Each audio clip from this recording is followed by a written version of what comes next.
কোটা সংস্কার আন্দোলন নিয়ে দেশ যখন উত্তাল, বিভিন্ন জায়গায় সংঘর্ষ, পুলিশের সঙ্গে সংঘর্ষ, সাধারণ ছাত্রদের সঙ্গে ছাত্রলীগের সংঘর্ষের খবর আসছে।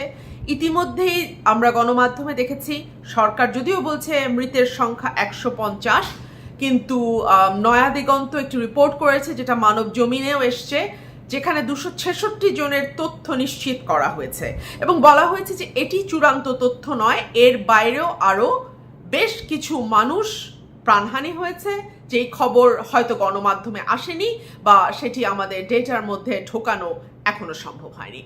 সুতরাং মৃতের এক্সাক্ট সংখ্যা কত আমরা জানি না, শুধু এটুকুই জানি যে বহু সাধারণ মানুষ, শিশু, কিশোর, বিশ্ববিদ্যালয়ের ছাত্র, কলেজের ছাত্র, স্কুলের ছাত্র এই কোটা সংস্কার আন্দোলনে প্রাণ দিয়েছে।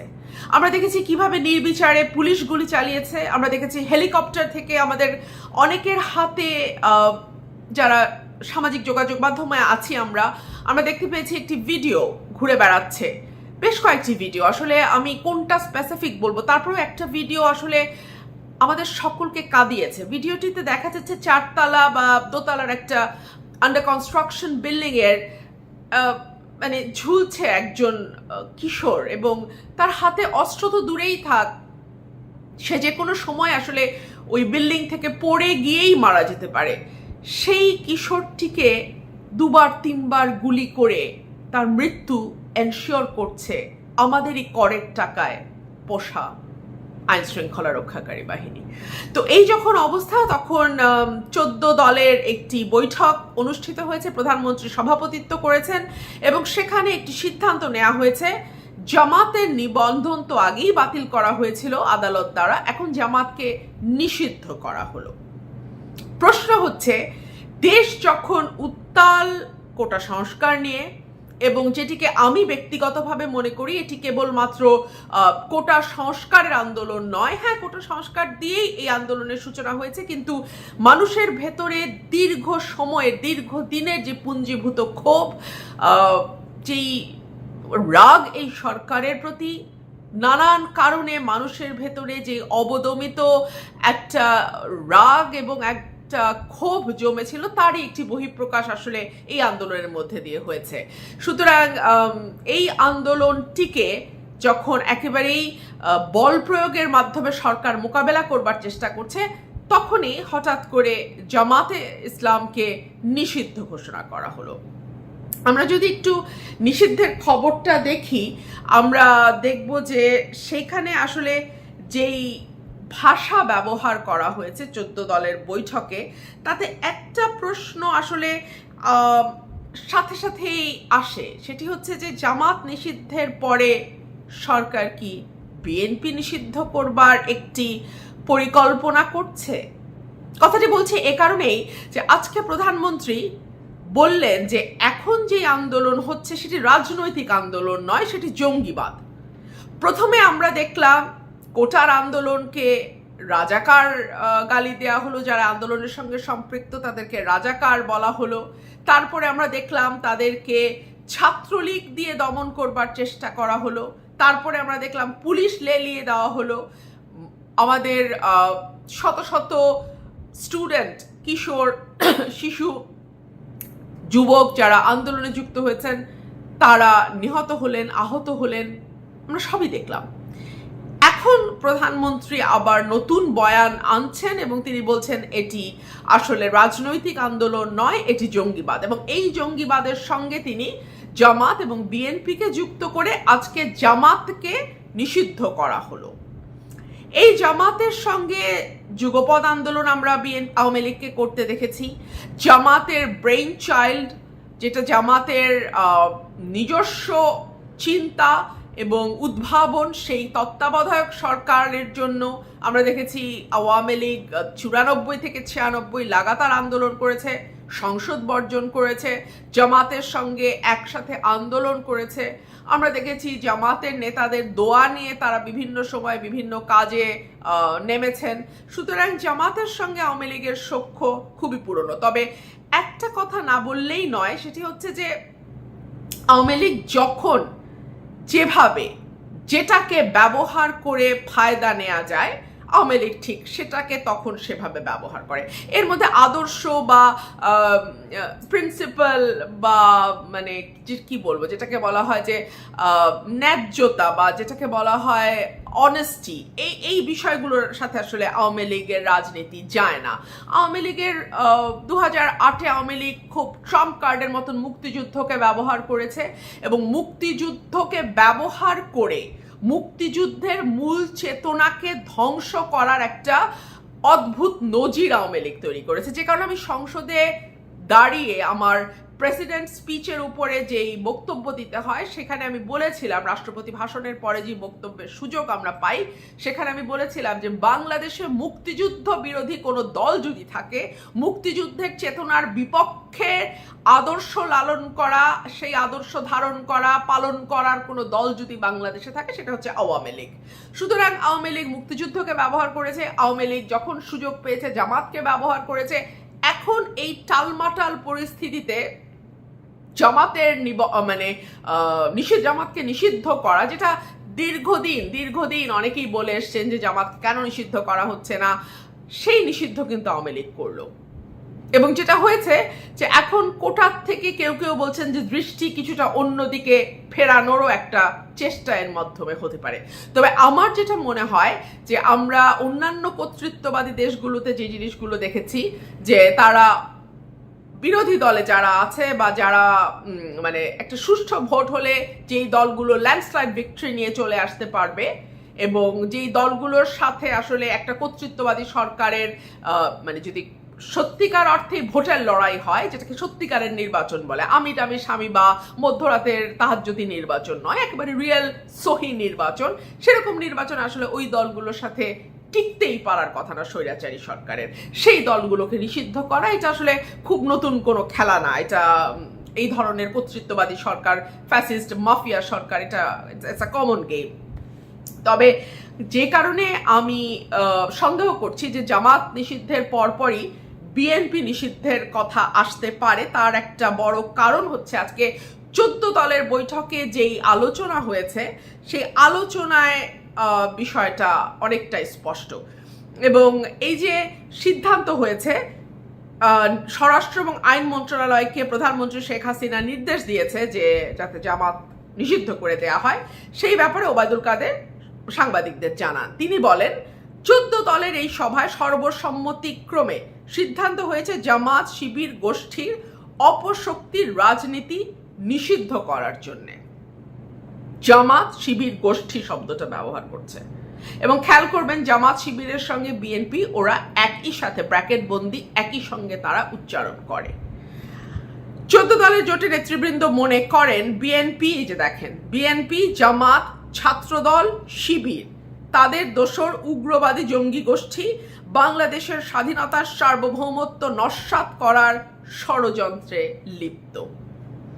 তারা সন্ত্রাস, নৈরাজ্য, হত্যাকাণ্ডের মাধ্যমে দেশকে অকার্যকর করার ষড়যন্ত্র করছে। প্রতিটি লাইন অসত্য। আপনি একটু লক্ষ্য করুন, আপনারা, প্রতিটি লাইন অসত্য। স্বাধীনতার সার্বভৌমত্ব নস্যাৎ করার ষড়যন্ত্র না, স্বাধীনতার সার্বভৌমত্বকে গত 17 বছরে নস্যাৎ যদি কোনো দল করে থাকে সেটি আওয়ামী লীগ। কেন আমি বলছি? একদম লাস্ট যে সফর প্রধানমন্ত্রী, একটু মনে করে দেখুন, লাস্ট সফর চীনে, তার আগেই আমরা দেখলাম আওয়ামী লীগের পররাষ্ট্রমন্ত্রী বললেন ভারতকে জানিয়েছি, ভারতের আপত্তি নাই। ভারতের অনুমতি নিয়ে বাংলাদেশের প্রধানমন্ত্রী সফর করতে যান আরেকটি দেশ। আমরা দেখেছি 24-এর নির্বাচন বা আমির স্বামীর খেলা, এই খেলার পরপরই আওয়ামী লীগের পররাষ্ট্রমন্ত্রী এবং সাধারণ সম্পাদক দুজনেই বলেছেন ভারত ছিল বলেই 14, 18, 24-এ তারা নির্বাচন করতে পারছে। সুতরাং স্বাধীনতা সার্বভৌমত্ব নিয়ে খেলা যদি কেউ খেলে থাকে, সেটি কোন দল খেলছে এবং কেন খেলছে সেটাও কিন্তু বাংলাদেশের মানুষ বোঝে। যে কোনো উপায়ে ক্ষমতায় থাকা, এখন সেটি স্বাধীনতা থাকলো কি থাকলো না, 200 লোক মরলো না 16 কোটিকেই ব্রাশ ফায়ার করা হলো, সেটাতে আসলে কিছু যায় আসে না। মূল মুদ্রা কথা হচ্ছে ক্ষমতা আছে কিনা। এবং বলা হচ্ছে যে সন্ত্রাস, নৈরাজ্য, হত্যাকাণ্ডের মাধ্যমে অকার্যকর। হত্যাকাণ্ড কারা ঘটিয়েছে? গুলি কারা করেছে আমরা তো দেখেছি। হ্যাঁ, ইন্টারনেট বন্ধ করে আমাদেরকে অন্ধকারে রাখবার চেষ্টা তো করেছে সরকার। এখনো ইন্টারনেটের গতি ঠিক নাই, ভিপিএন টিপিএন দিয়ে চালাতে হয় ইন্টারনেট। তো সুতরাং ইন্টারনেটের ব্ল্যাক আউট করে দিয়ে সরকার চেষ্টা করেছে সকল খবরকেই ব্ল্যাক আউট করতে, কিন্তু তারপরেও তো খবর আসলে চলে আসে। আজকে হাইকোর্ট রুল দিতে বাধ্য হয়েছে যে যাতে পুলিশ যে শুট অ্যাট সাইট যে অর্ডার সরকার দিয়েছে সেরকম যেন না করা হয়, গুলি যেন প্রোটেস্টারদের এগেনস্টে বা যারা আন্দোলন করছেন তাদের মানে বুক বরাবর বা তাদেরকে মানে গুলি করা যেন না হয়, এই অর্ডার বা এই নির্দেশনা হাইকোর্টে চাওয়া হয়েছে। ওবায়দুল কাদের বলেন, অতি সম্প্রতি চোরাগোপ্তা হামলা করে গুলি বর্ষণ করে সরকারের উপরে দায় চাপাতে তারা দেশে অস্থিতিশীল পরিস্থিতি সৃষ্টি করেছে। পুলিশ বাহিনীর সদস্য সহ মানুষ হত্যা করে লাশ ঝুলিয়ে রেখেছে। এই সন্ত্রাসী গোষ্ঠী যে প্রক্রিয়া হত্যাকাণ্ড ঘটিয়েছে তা ইতিহাসে নজিরবিহীন। জাতীয় স্বার্থে দেশ বিরোধী অপশক্তিকে নির্মূল করা প্রয়োজন। দেখুন, আওয়ামী লীগ যা করে ঠিক সেই দায়টাই সে তার প্রতিপক্ষ দলের ঘাড়ে চাপিয়ে দেয়। হত্যা করলো আওয়ামী লীগ, গুলি করলো আওয়ামী লীগ, নির্দেশনা দিল আওয়ামী লীগ, লাশের মিছিল তৈরি করলো আওয়ামী লীগ। বাংলাদেশ শুধু না, এর আগে পাকিস্তান আমল এবং তার আগে ব্রিটিশ পিরিয়ডে এইভাবে ছাত্রদের উপর নির্বিচারে কেউ কোনো সরকার গুলি চালায় না। কে ইয়াহিয়া সরকার হোক, আইয়ুবের সরকার হোক, টিক্কার সরকার হোক, যার সরকারই হোক, এইভাবে নির্বিচারে কোনো সরকারি স্টুডেন্টদের উপরে গুলি চালায় নাই। কিন্তু এই সরকার চালায়, আবার সেইটা বলছে বিরোধী দল নাকি করেছে।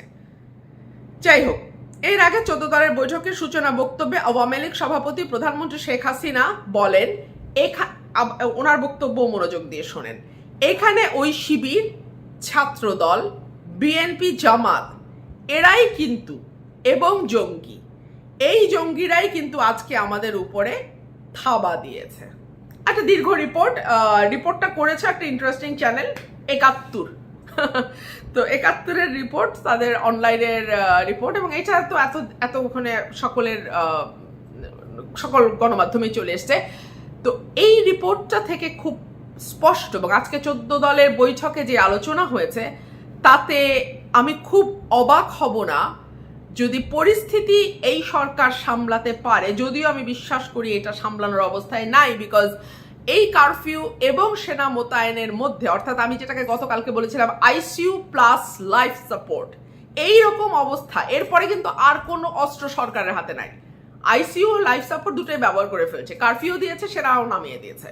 সেই অবস্থায় এই সরকার যদি কোনোভাবে সামলে নিতে পারে, এরপরেই তার নেক্সট টার্গেট হবে বিএনপি নিষিদ্ধ করা।